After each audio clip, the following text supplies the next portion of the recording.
बताया है कि कलयुग बीत जावे जब एता, यानी 5500 वर्ष बीत जाएगा जब कलयुग, सभी प्राणी परम पुरुष पद चेता, सभी प्राणी उस परमात्मा के उस परम पद के जानकार हो जाएंगे।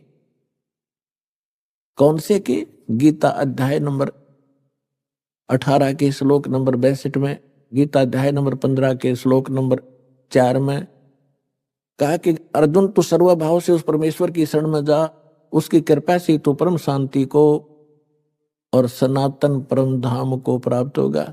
शाश्वत स्थान, कभी नाश में न आने वाले को शाश्वत स्थान कहते हैं, उसको हम सतलोक कहते हैं। लोक माने धाम, स्थान। गीता अध्याय नंबर 15 के श्लोक नंबर 4 में कहा कि तत्वदर्शी संत की प्राप्ति के उपरांत परमेश्वर के उस परम पद की खोज करनी चाहिए, जहां जाने के बाद साधक फिर कभी जन्म मृत्यु में नहीं आते। तो यहां बताया है कि जब 5500 वर्ष बीतेगा, हमने आज तक पता ही नहीं था सतलोक भी कोई स्थान है। अरे राधा स्वामी वाले धन सतगुरु वाले ये सतलोक करे दिन खक्का नहीं पता था। वो सतनाम, वो स्वर नाम, वो स्वर शब्द, वो सतपुरुष और वो सतनाम, वो राधा स्वामी धाम, खकता इनको पता। तो हमने सतनाम परम पद का कभी सुना भी नहीं था सतलोक के बारे में, और आज बच्चे बच्चे के मुंह पर हो गया।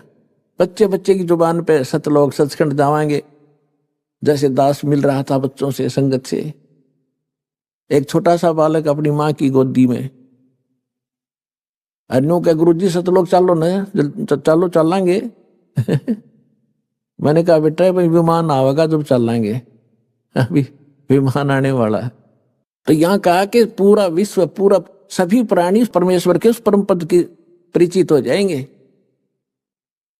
तो उसी के विषय में जैसे आपने कल भी सत्संग में सुना था, एक फ्लोरेंस नाम की भविष्य वक्ता अमेरिका की थी, वो भारत के संत के बारे में गुणगान कर रही है।